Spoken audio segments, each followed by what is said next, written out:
Hi everyone, hope you're all well. Today I'm going to show you everything I made for the month of July. Now, it looks like quite a bit, but I'm really happy with what I've made so far, so stay tuned if that interests you.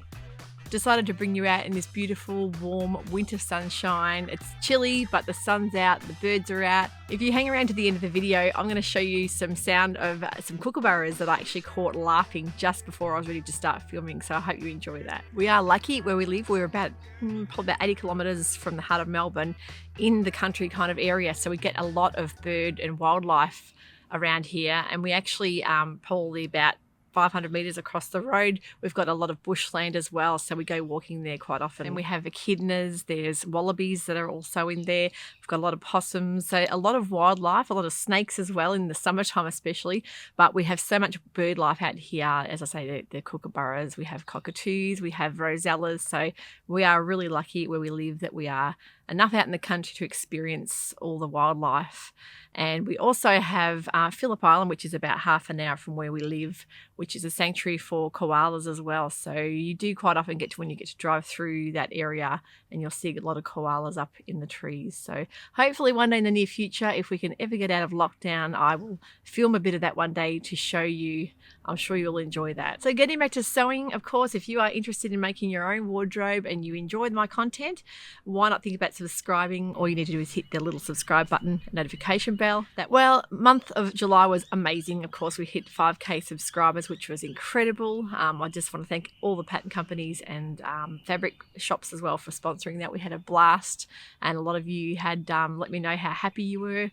A lot of you already got your little prizes. Some people had their little deliveries, some fabric deliveries as well, which was fantastic. So well done to everyone for that. So what I'm wearing today, well, I have got on my beautiful cozy lilac knit, softest fabric ever, and I think I mentioned this in a previous weekly gather. It is the cuddly soft cozy knit fabric from May Design here in Victoria. They're an online store with beautiful quality fabrics. They do have a couple of colours left. I think the lilac sold out, which of course is such a beautiful, unique colour. I love vibrant colours, especially for winter, because they just tend to uplift your spirits. So it's nice to sort of liven things up a bit there. So what I've done, I actually decided to do a Mandy boat tee. I'll pop some pictures up so you can see.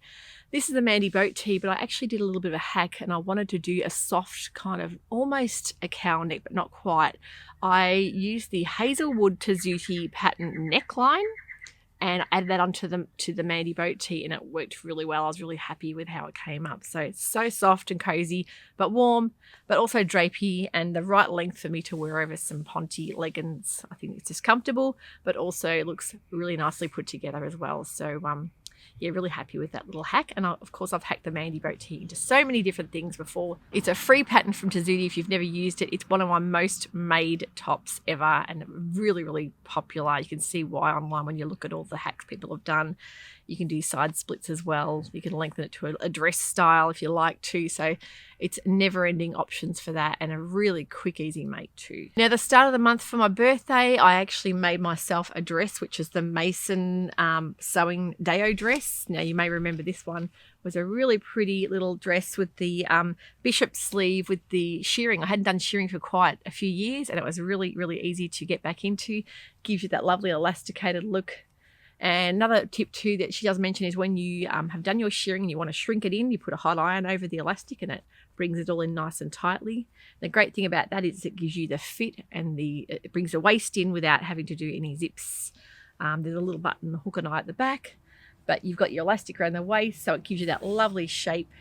And it's a very hackable dress as well. I think I could definitely see that done with ruffles and tiers if you're wanting to do anything more of that boho style dress. That is a perfect style to add to. So that's from Mason Sewing.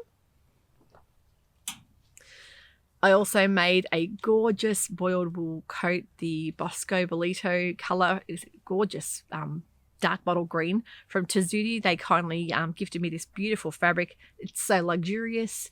The quality is amazing. It's probably the most beautiful boiled wool I've actually ever felt before. It's just got that spongy, thick, cuddly, warm texture to it, but it's also got a slight knit to it, so it's a little bit stretchy, but not so much like a knitted cardigan would be. But the beautiful thing about the Brooklyn jacket, which is what I've made it into, it's like a coatigan, so you're getting that lovely look of a coat without the structured sort of stiff feel to it. There's no lining. You're with a felted boil wool, you don't need to do any lining at all, and you've got all those raw edge seams. So really happy with how that turned out. I'll pop some pics in so you can see me in that. A lot of people had commented how much they love the pockets on the back, and a lot of people said they didn't like the pockets on the back. So I think it's really just a personal thing. Styling things like that, you can either leave off. It's quite easy to leave pockets off altogether off most things, but I just found them a bit unique, and I actually really like the look. It gave kind of a casual vibe to the jacket as well. So that's the Brooklyn coat from Tezzuti Patterns. Definitely love to make another one of them. I think next time I do it, I would definitely recommend looking at the sizing because it's very, very generous. That one was a medium. As you can see in the pictures, it's huge. It's really got a lot of wrap, double wrap style.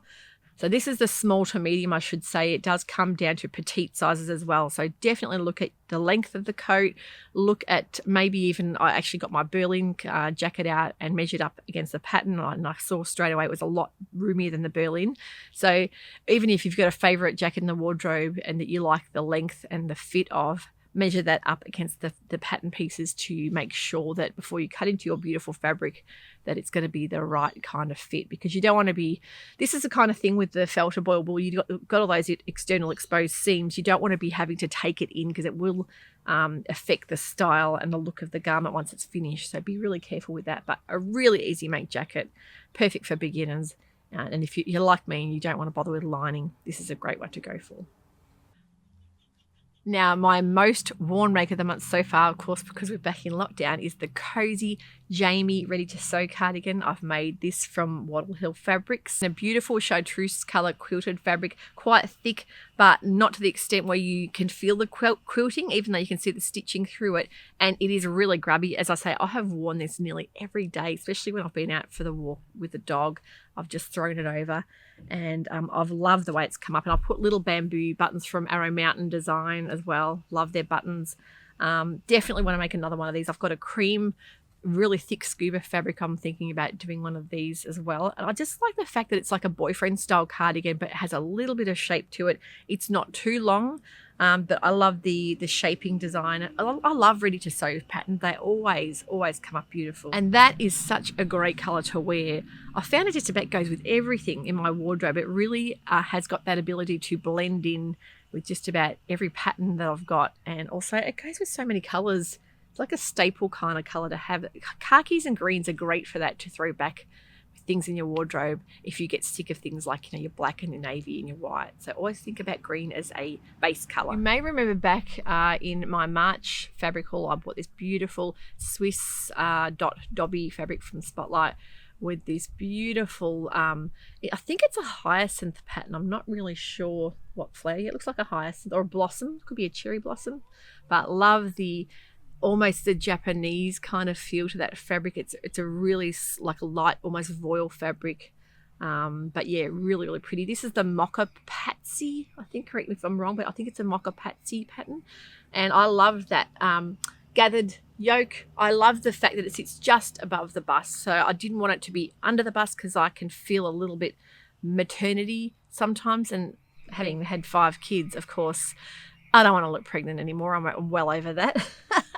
So I just think I like it to look that loose blousey style, but I really like to have that yoke just sitting just on or above the bust. I think it's really soft, floaty and boho looking.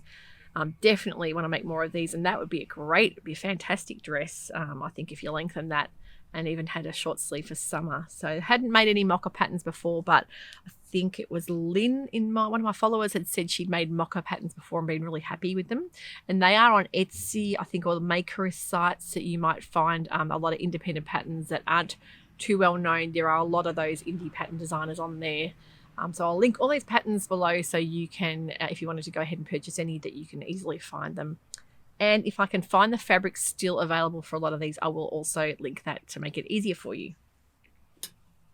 Another make of the month that I was really happy with, and my daughter actually made one for herself with some beautiful Tezzuti Zodiac fabric as well, but she hasn't got around to taking photos of. And that is the Somerset Tee by Maven Patterns. I've made that in a leftover fabric that you might remember, the Agatha dress from Fibre Mood. I had a lot of that fabric. It's just a jersey style fabric, but I actually reversed the fabric, so that was how it was on the Agatha, so I turned it over. So you can see it just changes the colouring of the fabric. If you use the internal side, you're getting more white coming through there. And that's one thing you can do with fabrics. You can always use the other side if you get a different look to it.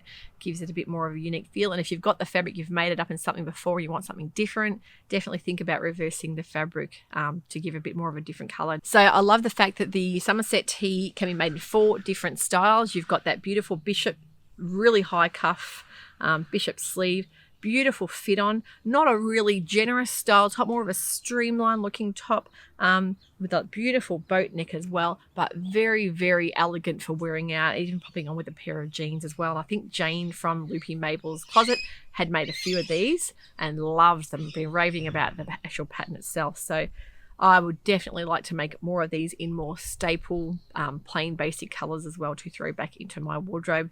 I think they look gorgeous with a nice paper bag waist pair of pants as well. So great pattern. I'll pop some pictures up of these as well so you can see how everything looks on the body. Now, Style Arc had a little bit of a sale the other day. They had a 25% off, like a Christmas in July deal. And I just thought, okay, everything I've made from Style Arc I've loved so far, especially their tops and blouses. I just find they fit me perfectly. I usually make a straight size 14 in all of their garments. Their pants can be a little bit roomier. I've made a few pairs of their sweatpants and I've had to take them up or the length of the legs always been a bit long on me. So that's one thing I will definitely say. I haven't made many of their pants, but their tops I've had great success with. And I've heard really good things about their dresses, and their drafting's always really well done. Their instructions can be a little bit sparse. So you don't always get a layout planned for how the fabric should be consumed and used up with the pattern pieces. So you really need to put a bit of thinking into that. Maybe for a beginner, I would look at their beginner patterns first, just to make sure you can get your teeth into something and give it a try. But yeah, I've made the Freya top by Style Arc. I've made it in 2 different jerseys. This one's from Darn Cheap Fabrics. Excuse the cat hair on that because, of course, they stick to everything. Having 4 cats can be hard sometimes, keeping fabric dark colours. And as soon as you get a pile of fabric, pop it somewhere, the cats will definitely go and sit on there just like a magnet. So sorry about the cat hair. But that's a beautiful eggplant colour from Darn Cheap Fabrics, a gorgeous jersey. The Freya top, gosh, that was a beautiful pattern on. It was one of those ones when you see got a few definite stitch lines down the front, like the fitting is quite like shaped at the front, and then it's got like the flowier kind of sides and back, like a real definite tunic style, but with more shaping. The cowl neck was spot on for me. I don't like a really big cowl neck. I don't like a really high neck either. I find them a bit claustrophobic.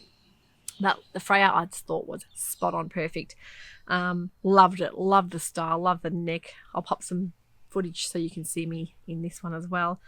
And then I also had some green fabric from Wattle Hill as well, a gorgeous sort of apple green, and I hadn't actually known what to do with this for a while. I had 2 meters as well, so I made another Freya and I made it a smidge longer.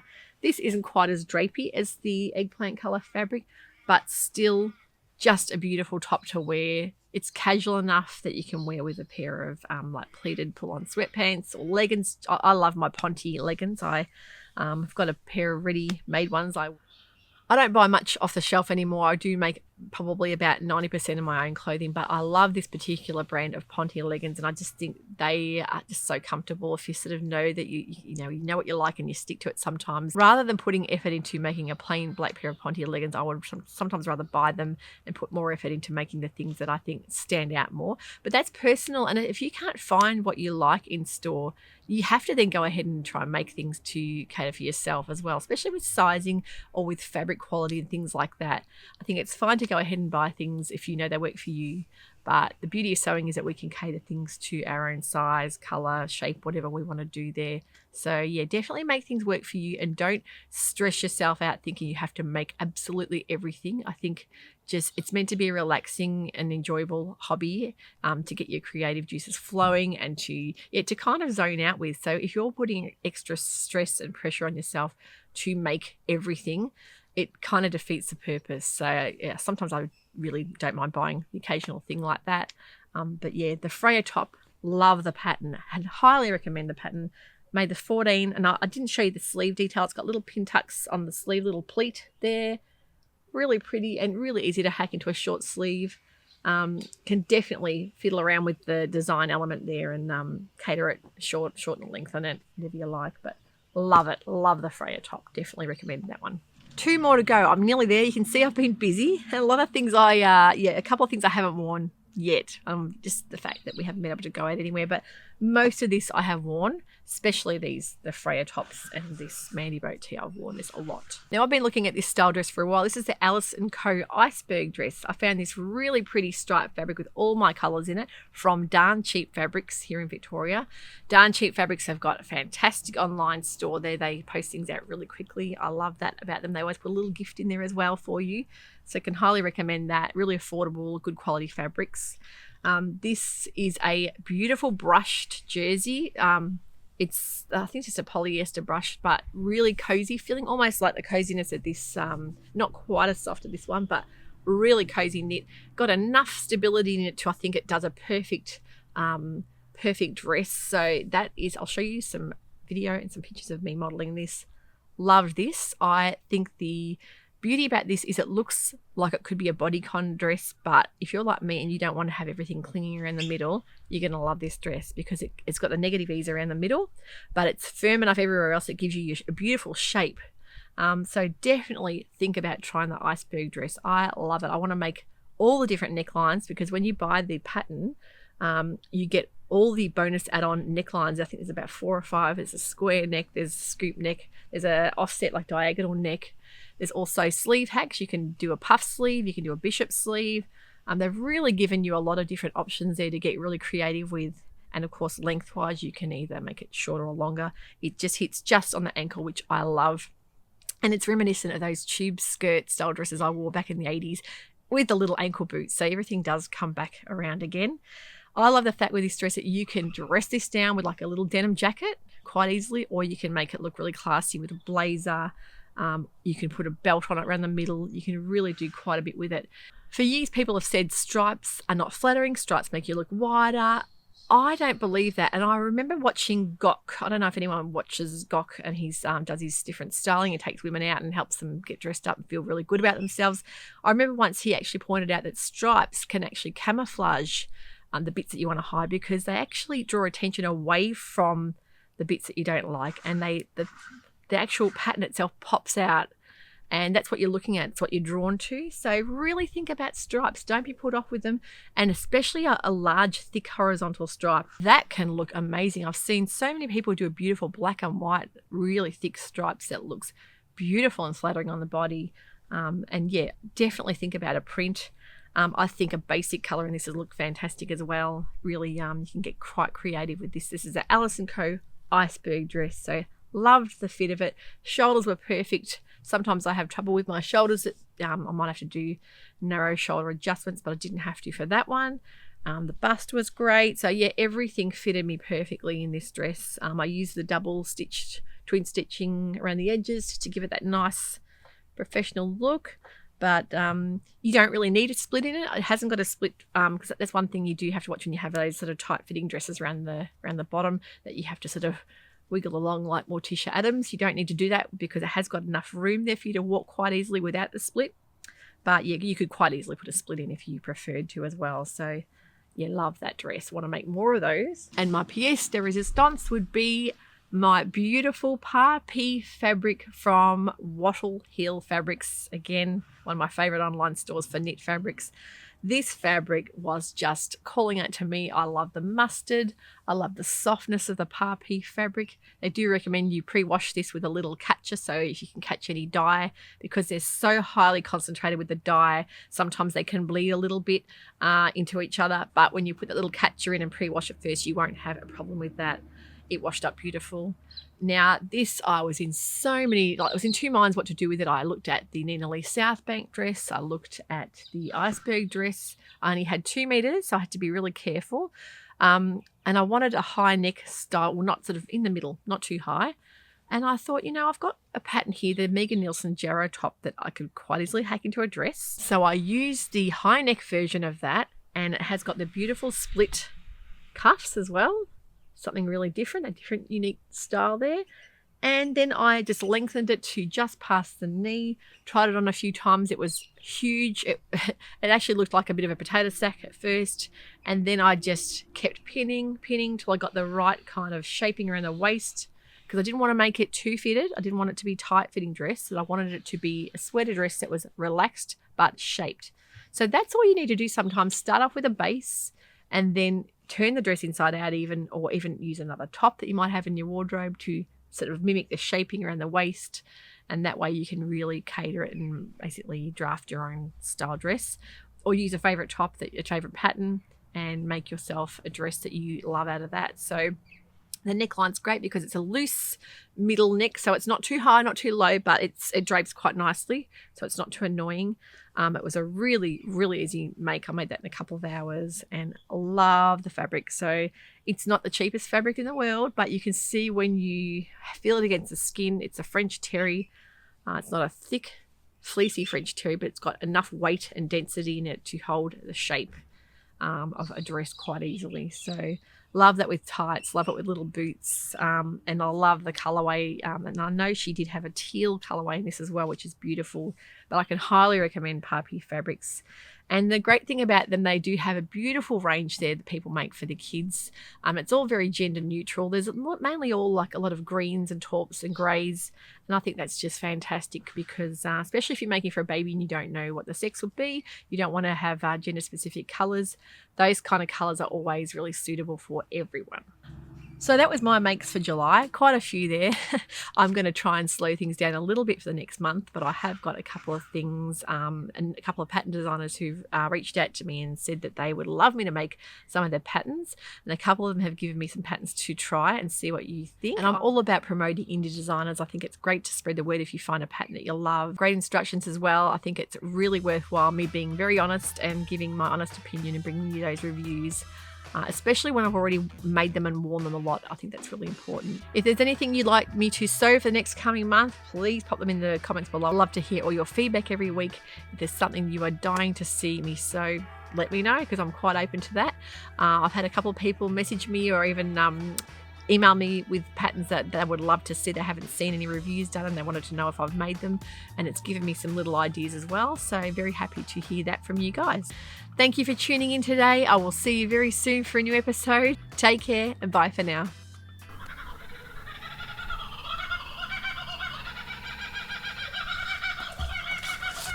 Kookaburras.